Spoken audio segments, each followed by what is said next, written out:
Bienvenido a nuestro canal, donde cada historia revela el poder de la fe. Aquí encontrarás testimonios y milagros que han tocado vidas a lo largo de los siglos. Suscríbete y deja un amén en los comentarios si crees que Dios sigue obrando. Suscríbase y prepárese para escuchar historias que no solo conmueven, sino que transforman. El sacrificio imposible, la prueba máxima de Abraham. ¿Cómo puede un padre levantar un cuchillo sobre su propio hijo y aún así ser llamado el amigo de Dios? Esta pregunta resuena en el corazón de la historia de Abraham. No hablamos solo de un hombre, sino del padre de la fe. Pero su viaje no fue una línea recta de piedad. Fue una tormenta de dudas, miedos y fracasos sorprendentes.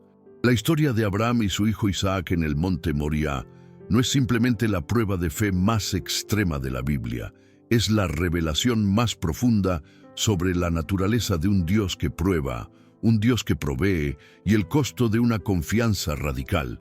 Esta es la historia que demuestra que la fe verdadera no es la ausencia de duda, sino la obediencia cuando Dios mismo parece una contradicción, y cómo ese altar polvoriento apuntaba a otra colina, donde otro padre sí entregaría a su hijo.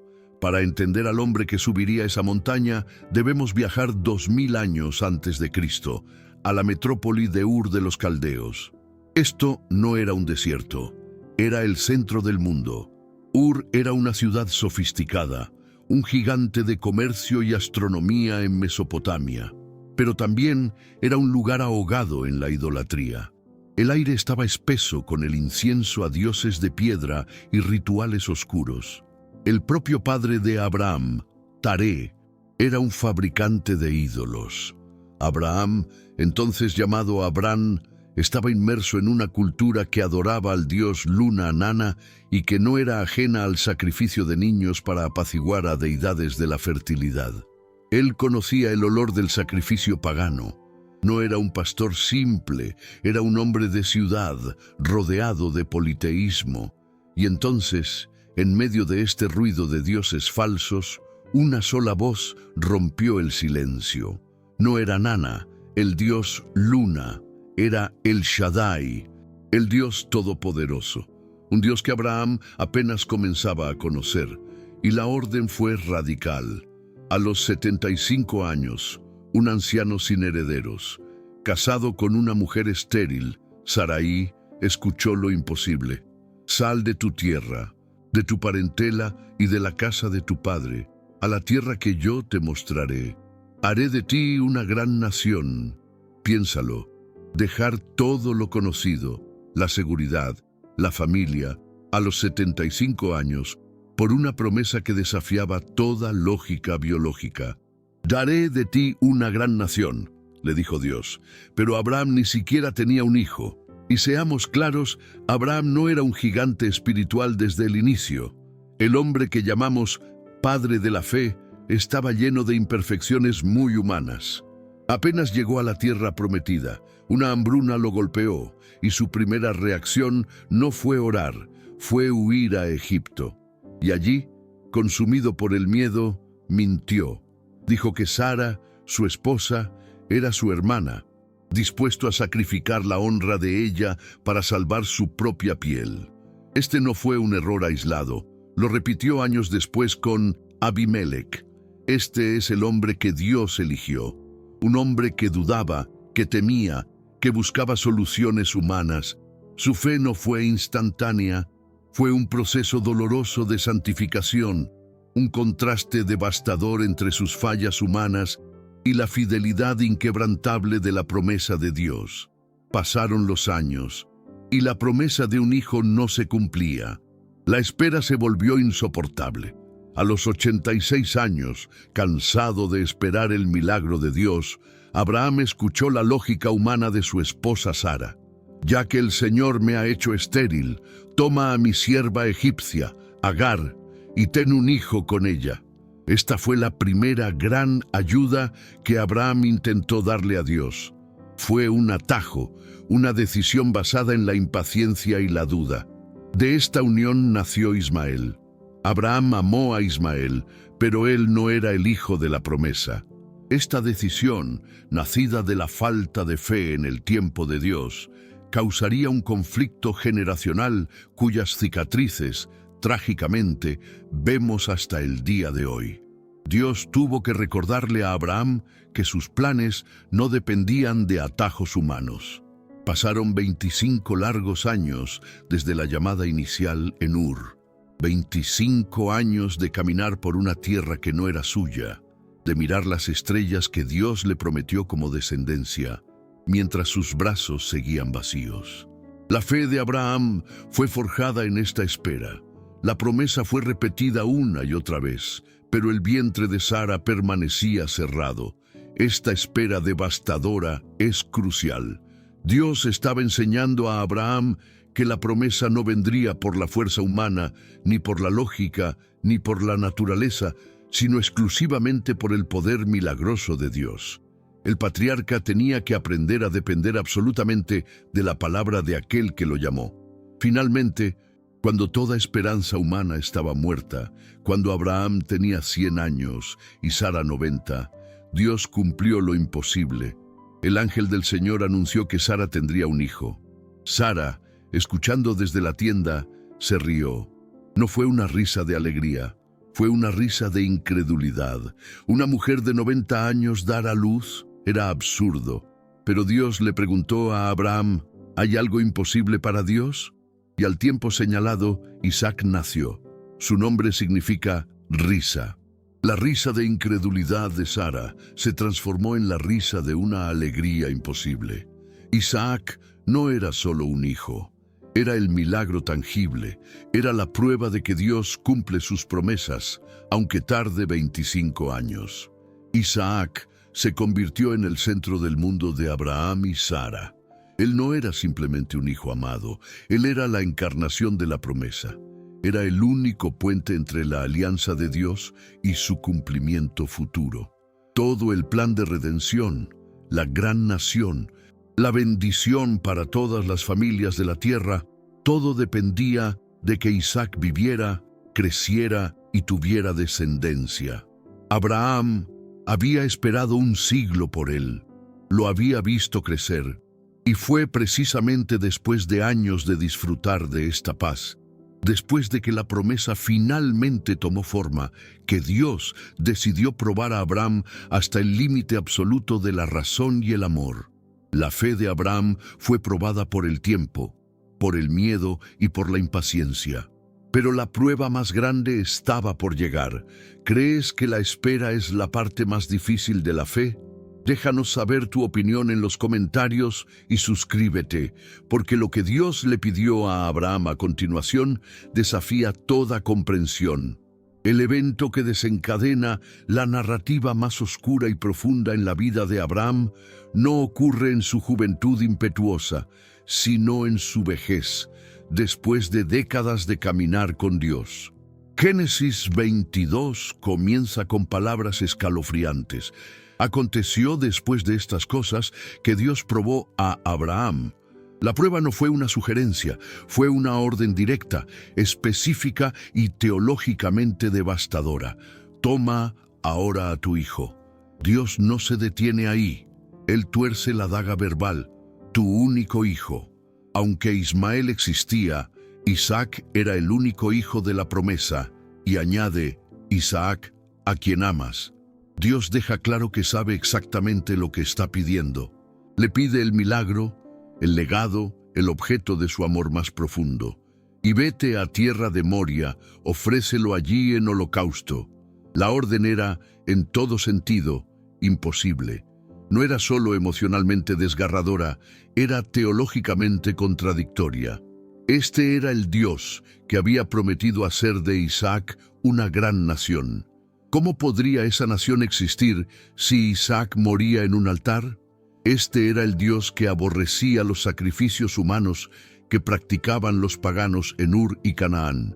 ¿Cómo podía Dios pedirle a Abraham que imitara las atrocidades de las naciones que él mismo condenaba? Esta orden parecía deshacer 25 años de promesas. Exigía que Abraham destruyera con sus propias manos el pacto que Dios había construido. Era una prueba que no tenía sentido lógico, moral ni teológico.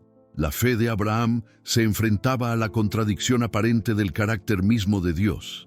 El texto bíblico es brutalmente silencioso sobre la reacción emocional de Abraham. No leemos que haya gritado, que haya negociado o que haya cuestionado. A diferencia de Sodoma, donde negoció audazmente por la vida de extraños, aquí, por la vida de su propio hijo, calla. Simplemente, Génesis 22, versículo 3. Abraham se levantó muy de mañana. No procrastinó. No consultó a Sara, quien seguramente habría intervenido. Se levantó antes del amanecer en la oscuridad, reflejando la oscuridad de la orden que debía cumplir. Preparó su asno, cortó la leña para el holocausto. Cada golpe de hacha debió ser una agonía, y llamó a Isaac y a 2 siervos, y partieron. La obediencia fue inmediata, terrible y absoluta, moviéndose hacia un destino que no podía comprender. Comenzó la jornada más larga de la historia. Eran aproximadamente 80 kilómetros desde Beerseba hasta la región de Moria. Un viaje de 3 días. Tenemos que detenernos y dimensionar lo que significan 3 días. No fue un acto impulsivo de fe ciega. Fueron 72 horas de caminata lenta, deliberada. 3 días para que la duda lo consumiera. 3 días para cuestionar si realmente había escuchado la voz de Dios o si era una ilusión cruel. 3 días para mirar a Isaac, que caminaba a su lado, inocente y confiado. 3 días de silencio ensordecedor, donde cada paso lo acercaba más al acto impensable. Este silencio es el conflicto interno más ruidoso de las Escrituras. Abraham caminaba, sosteniendo la orden divina contra su amor paternal. El conflicto externo era la geografía misma, el calor del desierto, el polvo del camino, la monotonía de la caminata. Pero el conflicto interno era una guerra invisible en el alma de Abraham. ¿Luchaba contra el amor paternal? Sin duda. Dios mismo había enfatizado: a quien amas. Cada mirada a Isaac era un recordatorio del milagro que ahora debía deshacer. ¿Luchaba contra la lógica? Absolutamente. Matar a Isaac anulaba la promesa. ¿Cómo podía Dios cumplir su palabra si el vehículo de la palabra era destruido? ¿Luchaba contra su propia imagen de Dios? Este Dios que le pedía esto era el mismo Dios justo y misericordioso que había conocido. ¿O estaba su mente jugándole una trampa? La tensión era insoportable. Imaginemos las noches durante esos 3 días. Los siervos dormían. Isaac, el joven, probablemente dormía profundamente. Pero, ¿podía Abraham dormir? ¿O se sentaba junto al fuego agonizante, mirando las estrellas que Dios le había dicho que contara? Las estrellas que representaban la descendencia de este mismo niño que ahora debía sacrificar. Cada estrella era una promesa que contradecía la orden. Cada respiración tranquila de Isaac desde su saco de dormir era una tortura. Recordó la risa de Sara. Pensó en cómo le explicaría a su esposa que había regresado solo, con las manos manchadas de la sangre del hijo de la promesa. Esas noches debieron ser un infierno de vigilia, una lucha silenciosa contra el mandato divino.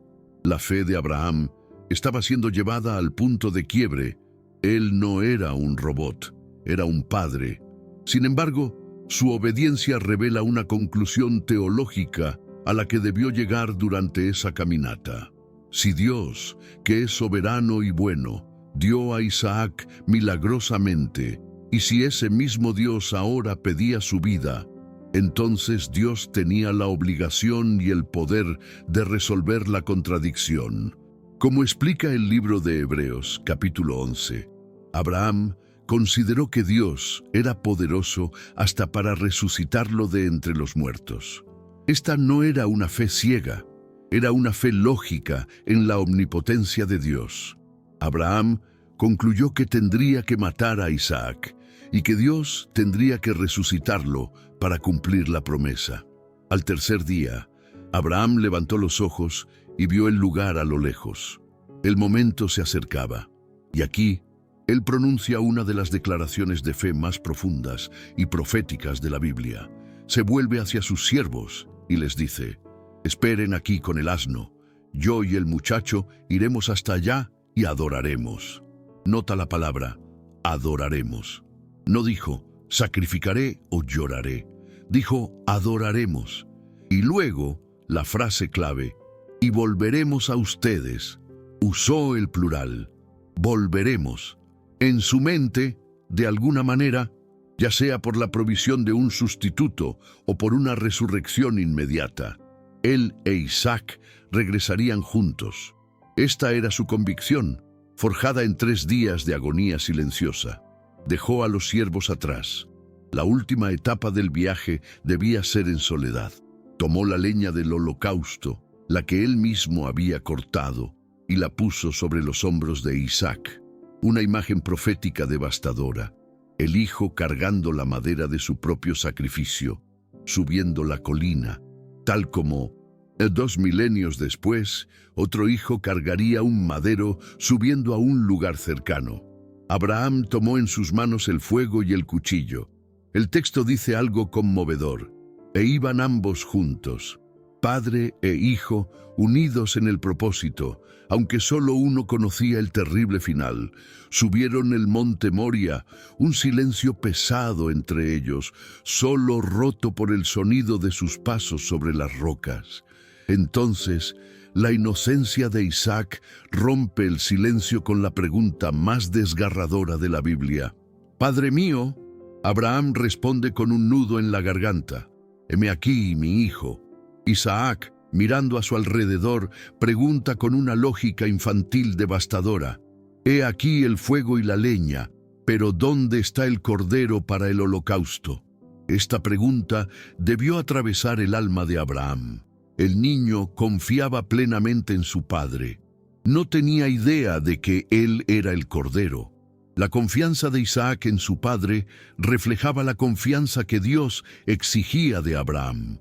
Era la fe puesta a prueba en su forma más pura y dolorosa, a través de la voz inocente del sacrificio.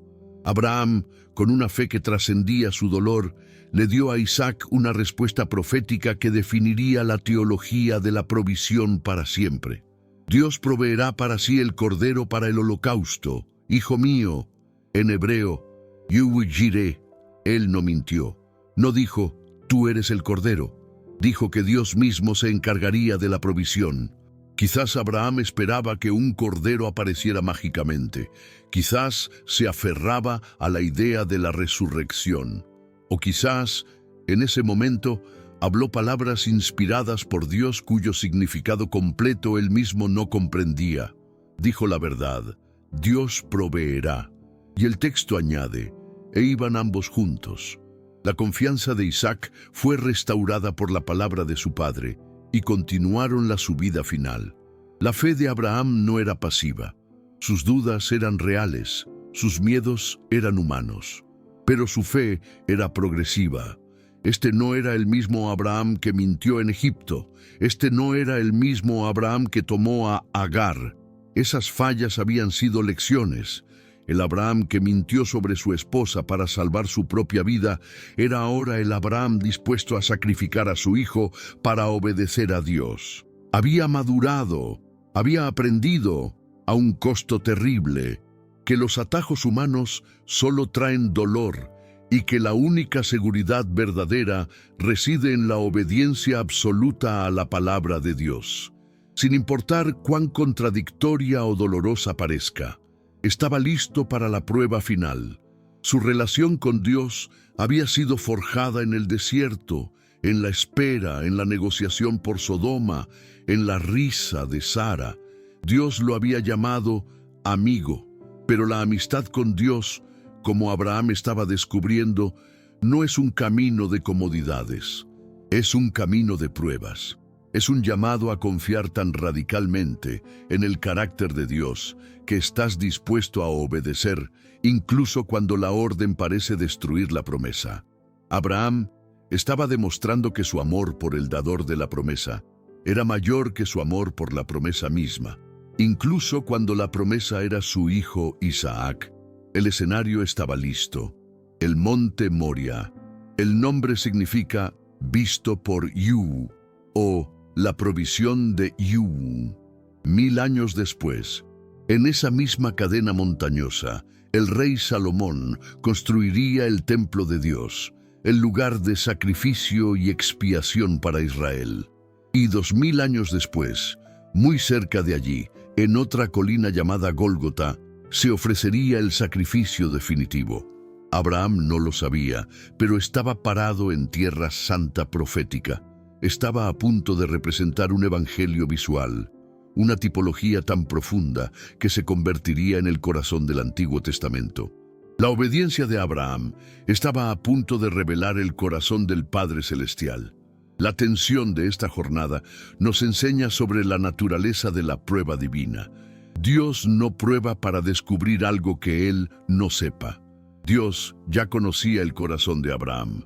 Dios prueba para revelar. Prueba para que nosotros mismos y las generaciones futuras veamos la realidad de nuestra fe.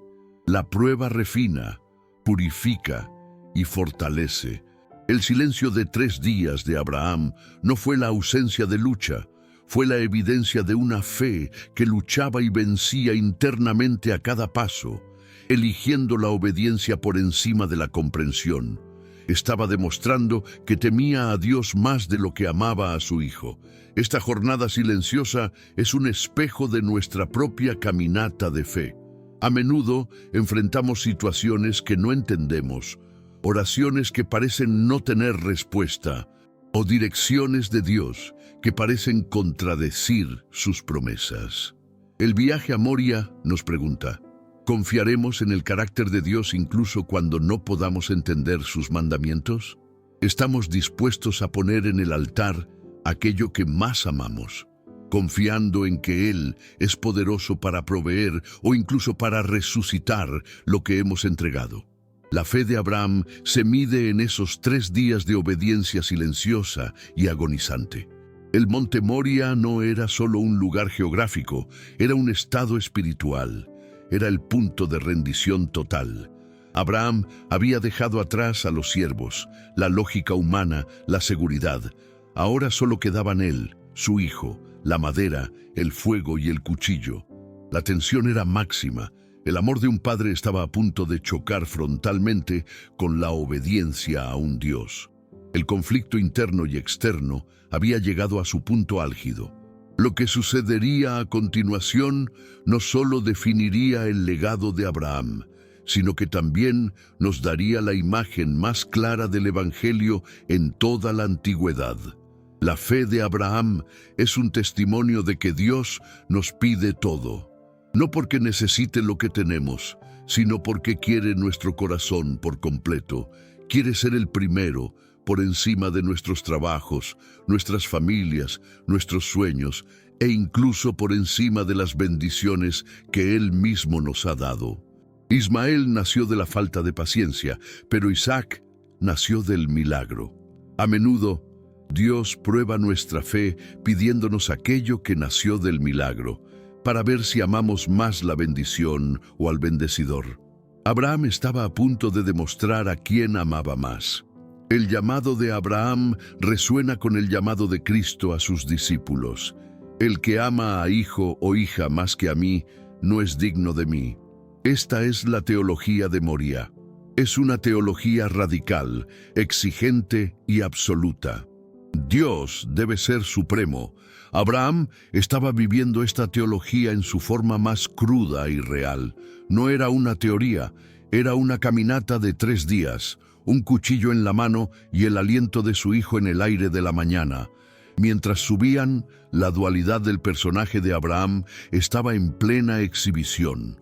El hombre que mintió para salvar su vida, ahora estaba dispuesto a quitar una vida para obedecer a Dios. El hombre que se rió de la promesa de un hijo con Sara, ahora caminaba en solemne adoración para sacrificar a ese hijo, Esta es la santificación, es el proceso desordenado, doloroso y real de cómo Dios toma a personas imperfectas, temerosas y débiles, y a través de pruebas de fuego las moldea en gigantes de la fe. La relación de Abraham con Dios era íntima, Dios lo llamó amigo, pero esta prueba redefine la amistad. La amistad con Dios no exime del dolor, a veces exige el dolor más profundo.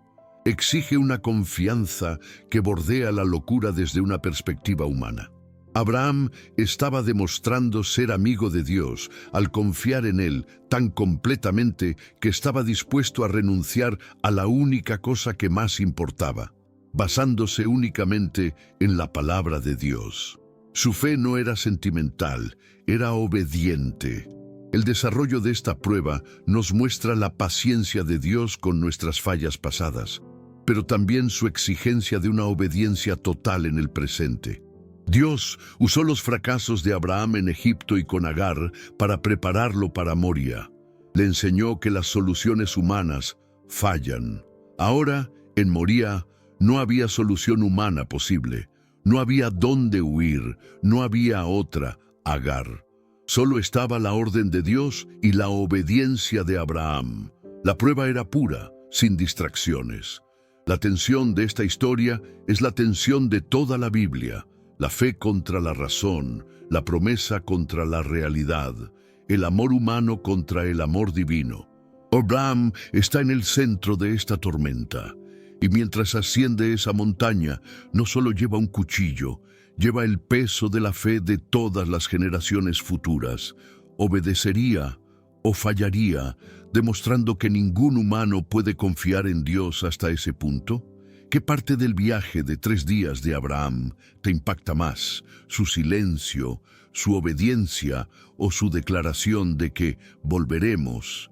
Comenta abajo qué te enseña esto sobre la fe verdadera y suscríbete, porque el clímax en la cima de esa montaña cambiará tu forma de ver a Dios. Llegaron a la cima del monte Moria. El viaje de 3 días había terminado. El aire era delgado y el silencio pesado. Este era el lugar. Para Abraham, cada roca y cada arbusto debieron parecer un testigo de la orden terrible. Ya no había vuelta atrás. Los siervos estaban lejos. La lógica humana había sido abandonada. Solo quedaba la obediencia. Abraham, el anciano de más de 100 años, y su hijo, el milagro viviente, estaban solos con Dios en la cima del mundo.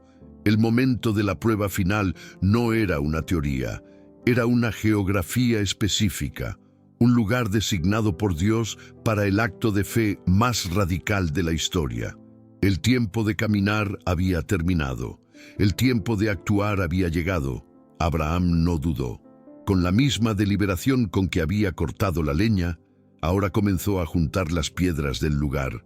Sus manos, que habían abrazado a este hijo, ahora construían el altar de su sacrificio. Cada piedra colocada era un acto de sumisión. Luego, metódicamente, arregló la leña sobre las piedras. No lo hizo deprisa, sino con el cuidado de un sacerdote preparando el holocausto. Estaba construyendo el instrumento de la muerte de su hijo. Este acto físico, la construcción del altar, demostraba que su resolución no se había quebrado durante la caminata. Estaba totalmente comprometido a obedecer a Dios, sin importar el costo incomprensible. Entonces se volvió hacia Isaac.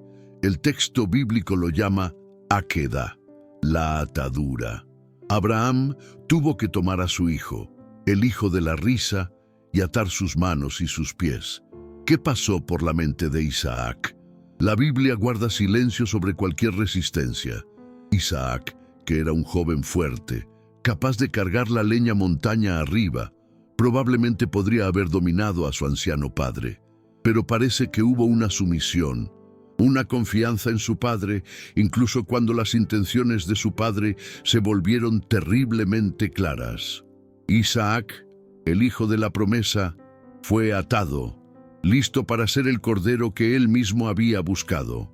Abraham con una fuerza que solo podía venir de una obediencia quebrantada, levantó a su hijo.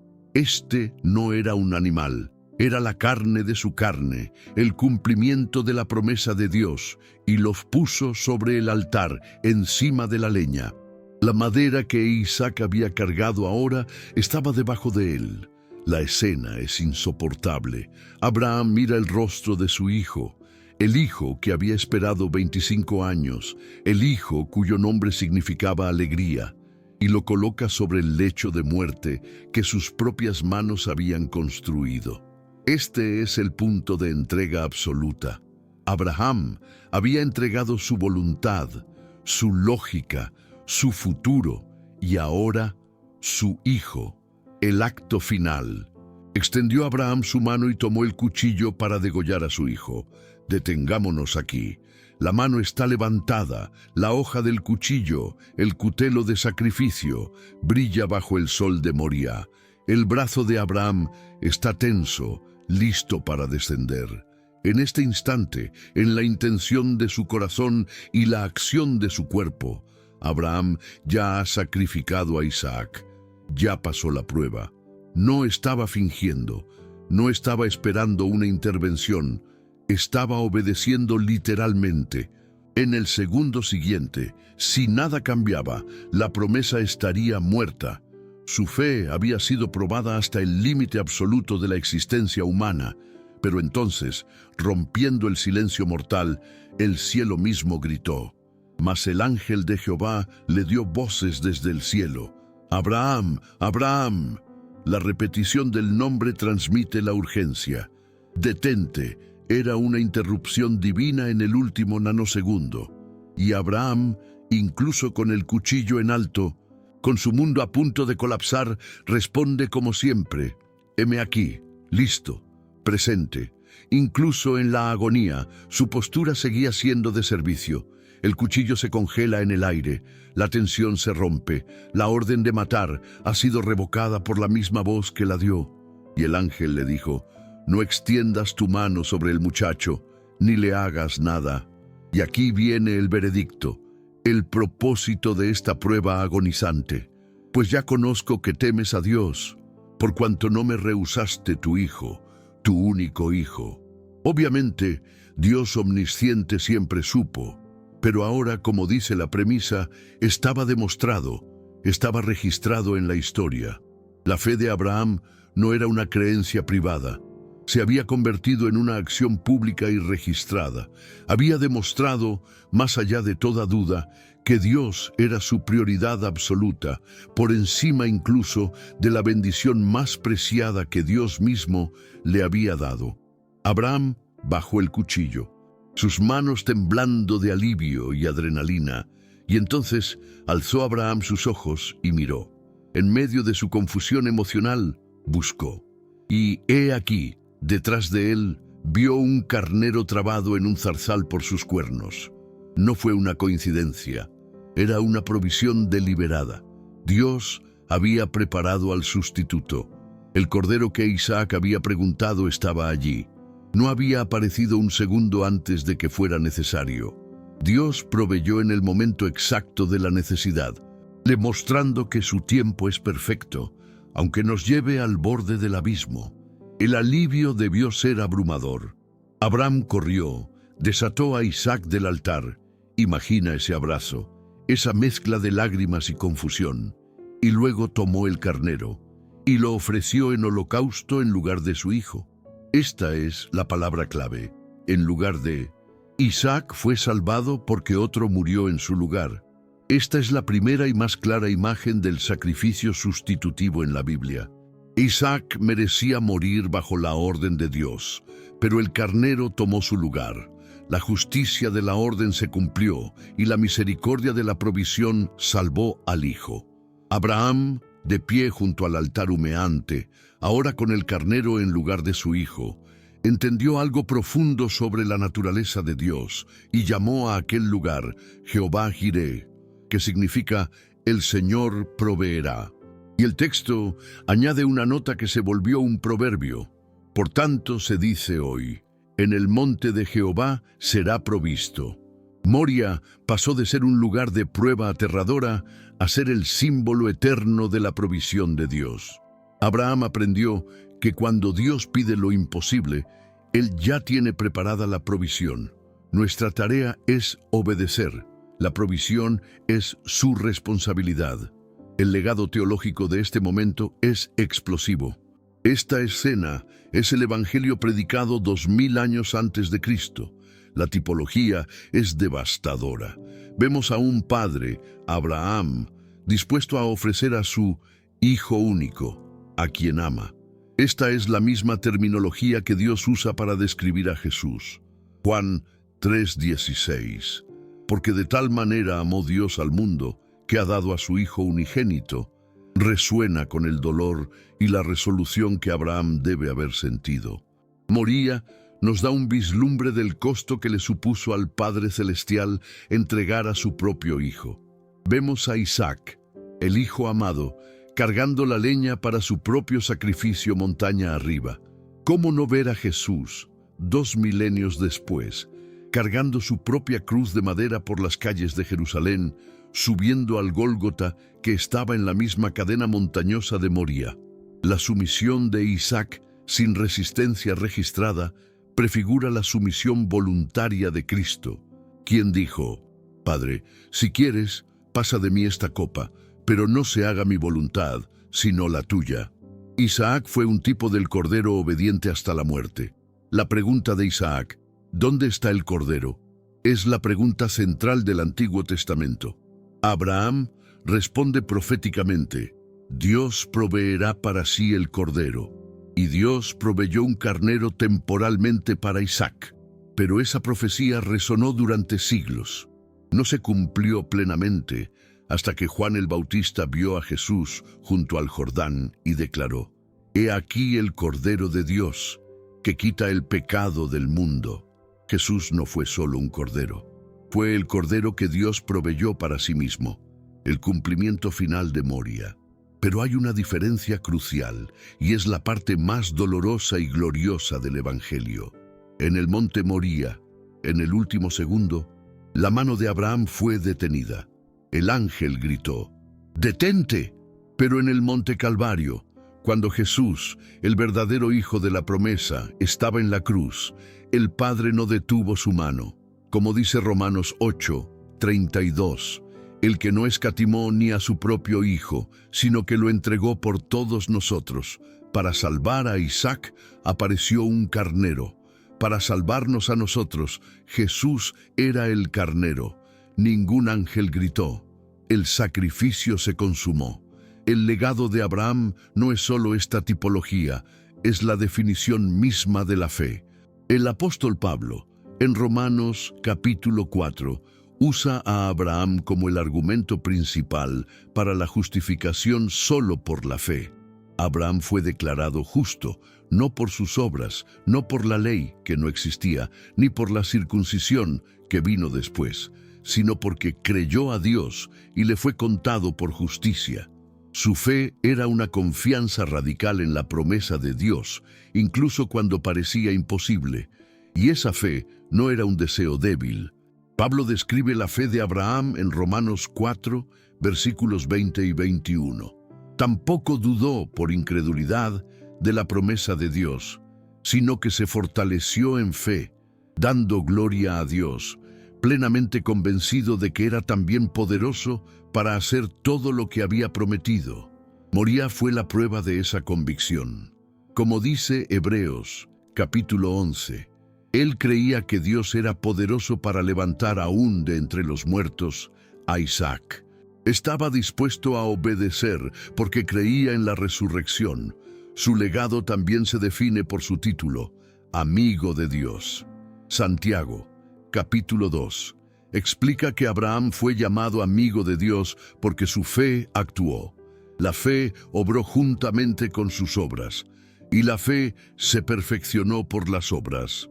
Moria fue donde la fe de Abraham se graduó. Demostró que su creencia no era solo intelectual, era una lealtad que lo llevaba a la acción más costosa. La amistad con Dios se sella en la obediencia radical, cuando decimos, heme aquí, sin importar lo que él pida. Finalmente, el legado de Abraham es que se convirtió en padre de muchas naciones, no solo genéticamente, sino espiritualmente.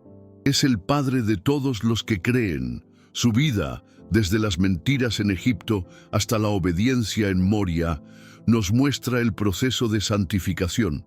Nos enseña que Dios no llama a los calificados, sino que califica a los llamados. El legado de Abraham es la certeza de que la fe radical en las promesas de Dios, incluso frente a la muerte, es el único camino hacia la vida verdadera y la provisión divina. ¿Fue la obediencia de Abraham o la provisión de Dios lo que más te impactó en el monte Moriah? Deja tu comentario y suscríbete, porque el final de la vida de Abraham revela cómo esta fe transformó al mundo para siempre. Abraham desató a Isaac del altar. ¿Qué palabras se pueden decir en un momento así? La Biblia guarda silencio sobre la conversación que tuvieron mientras descendían del monte Moria. Pero este silencio era profundamente diferente al de la subida. Ya no era un silencio de agonía y confusión, sino un silencio de asombro, alivio y adoración. Isaac, que había aceptado su destino como el cordero, ahora caminaba junto a su padre, vivo y redimido. Abraham, que había estado dispuesto a perderlo todo, ahora lo había recibido todo de vuelta, multiplicado en fe. Cada paso de regreso era una afirmación de la fidelidad de Dios. Habían subido un padre y su víctima. Bajaban un padre y un hijo redimido, unidos por una experiencia que trascendía la comprensión. El Dios que prueba es también el Dios que provee. Al pie de la montaña, los dos siervos los vieron acercarse. Vieron a Abraham y a Isaac regresando juntos, exactamente como Abraham había profetizado.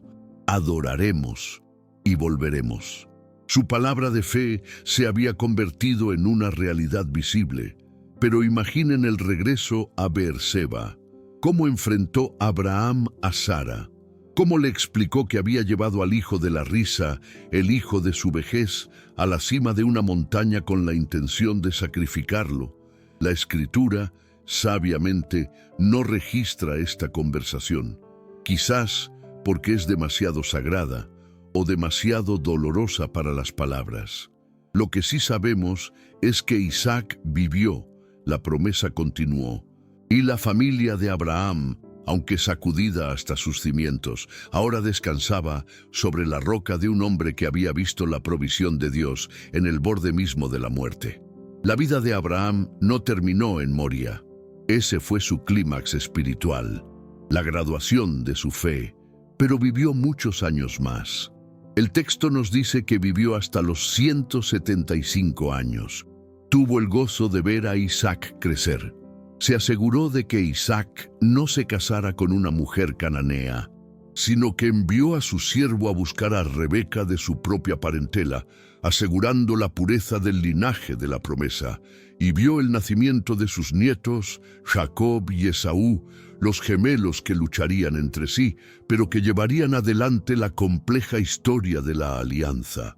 Su fe no fue solo un momento heroico en una montaña, fue una larga obediencia que continuó hasta el final de sus días, disfrutando de la promesa que una vez estuvo dispuesto a sacrificar. Y cuando Abraham murió, la Biblia dice que expiró en buena vejez, anciano y lleno de años, y fue unido a su pueblo. Su muerte no fue una tragedia, fue una cosecha, y en su entierro vemos un detalle conmovedor. Fue sepultado en la cueva de Macpela, la única porción de la tierra prometida que realmente poseyó, la que había comprado para Sara. ¿Y quiénes lo enterraron? El texto dice: lo sepultaron Isaac e Ismael, sus hijos. Ismael, el hijo de la impaciencia y el dolor, e Isaac, el hijo de la promesa milagrosa. Los dos hermanos, separados por el conflicto humano, se unieron en el lecho de muerte de su padre. Este es un testimonio final de la obra de Dios en la vida de Abraham, un patriarca cuya fe fue lo suficientemente grande como para, al final, unir incluso las ramas rotas de su propia casa. La influencia histórica de Abraham es, sencillamente, incalculable. Él es el punto de origen de las tres grandes religiones monoteístas del mundo: el judaísmo, el cristianismo y el islam. A través de su hijo Isaac y su nieto Jacob, nació la nación de Israel, el pueblo elegido para llevar la alianza de Dios y, eventualmente, traer al Mesías al mundo. A través de Ismael, se convirtió en una gran nación también, cumpliendo la promesa que Dios le hizo a Agar en el desierto. Pero su legado no es solo genético. Al comprar la cueva de Macpela, estableció la primera reclamación legal de la tierra prometida, una entrada física a la promesa. Él es la raíz de todo lo que vendría después. Sin embargo, su legado más profundo es teológico. Abraham es el arquetipo de la fe. El Nuevo Testamento lo mira constantemente, no como un héroe perfecto, sino como el modelo de la justificación por la fe. El apóstol Pablo, en Romanos capítulo 4, dedica un argumento completo a cómo Abraham creyó a Dios y le fue contado por justicia. No fue declarado justo por sus obras, pues falló muchas veces. No fue justo por la ley, que vendría 400 años después. Fue declarado justo en el momento en que confió radicalmente en la promesa imposible de Dios. Por eso es nuestro Padre espiritual, porque nos muestra que la salvación no se gana obedeciendo reglas, sino confiando en la gracia de un Dios que hace promesas y las cumple, incluso resucitando a los muertos. Y por supuesto, su legado es el nombre de Dios que Él reveló en esa montaña: Jehová Jireh, el Señor proveerá. Esta no es solo una frase bonita, es una teología de la dependencia absoluta. Abraham aprendió de la manera más difícil que la provisión de Dios a menudo llega en el último segundo posible. No llega según nuestro calendario de pánico, sino según su propósito perfecto. Cuando Dios nos pide algo, ya sea nuestro tiempo, nuestros recursos o incluso nuestros sueños más queridos, la lección de Moria es que Él no nos pide que sacrifiquemos algo sin tener ya preparada una provisión mejor. Nuestra obediencia es lo que nos permite ver al carnero trabado en el zarzal. En el monte de Jehová será provisto. La historia de Abraham en el monte Moria nos confronta directamente con la pregunta más difícil de nuestra propia fe. ¿Qué amamos más que a Dios? ¿Cuál es nuestro Isaac? Verás, Isaac era una bendición de Dios, un milagro, un buen regalo, pero incluso los buenos regalos pueden convertirse en ídolos si los amamos más que al dador. Tú, Isaac, puede ser tu carrera, tu familia, tu ministerio, tu reputación o incluso tu propia comprensión de cómo Dios debe actuar. Moría nos obliga a mirar dentro de nosotros mismos y preguntar: ¿estoy dispuesto a poner esta bendición en el altar si Dios me la pidiera? La verdadera fe no está en aferrarse a la bendición, sino en aferrarse al bendecidor, confiando en que Él es suficiente. Esta historia también nos enseña cómo reaccionar cuando las órdenes de Dios no tienen sentido. Lo que Dios le pidió a Abraham contradecía directamente la promesa de Dios. Parecía ilógico, cruel y contradictorio. Abraham no entendió por qué Dios se lo pedía, pero obedeció porque confiaba en quien se lo pedía. Él confió en el carácter de Dios por encima de su comprensión de las circunstancias. ¿Cuántas veces tratamos de ayudar a Dios, como Abraham hizo con Agar, porque sus planes nos parecen demasiado lentos o ilógicos? Moria nos enseña que la obediencia radical no requiere nuestra comprensión, requiere nuestra confianza. Debemos confiar en que Dios resolverá las contradicciones que Él mismo permite en nuestras vidas. Pero la lección más devastadora y gloriosa de Moria no es sobre la fe de Abraham, es sobre el amor de Dios el Padre. Abraham fue impedido de sacrificar a su hijo. Su mano fue detenida. Cuando vemos a un padre con un cuchillo levantado sobre el hijo que ama, y escuchamos el grito del ángel, comenzamos a entender solo un poco lo que le costó al Padre Celestial no detener su mano. En el Calvario, Dios Padre vio a su único Hijo, a quien amaba, cargando la madera. Vio el sufrimiento, escuchó el clamor: Dios mío, ¿por qué me has desamparado? Y el cielo permaneció en silencio. Ningún ángel detuvo el sacrificio. Ningún carnero apareció como sustituto, porque Jesús era el Cordero provisto por Dios. La fe de Abraham, forjada en la idolatría de Ur, probada por la hambruna en Egipto, fallida por la impaciencia con Agar y perfeccionada en el altar de Moriah, nos deja un legado eterno. Nos enseña que Dios escoge a personas imperfectas para llevar a cabo promesas perfectas. Nos enseña que la fe verdadera no es la ausencia de dolor o duda, sino la obediencia radical incluso cuando Dios parece contradictorio. Abraham no entendió la orden, pero obedeció. Y en esa obediencia, Dios reveló la imagen más clara del Evangelio y nos mostró la provisión que espera a todos los que están dispuestos a poner a Dios primero. La vida de Abraham nos asegura que el mismo Dios que lo llamó a salir de Ur es el que nos llama hoy a salir de nuestra comodidad y confiar en Él radicalmente. La jornada de Abraham es un espejo de la nuestra. ¿Qué parte de la vida de Abraham te inspira más para tu propia fe? ¿Es su disposición a dejar Ur, su paciencia durante 25 años de espera o su obediencia radical en el monte Moriah? Queremos saber cómo esta historia resuena contigo. Dejen un amén en los comentarios si creen en el poder de Jehová Jireh, el Dios que siempre provee, incluso en el último segundo.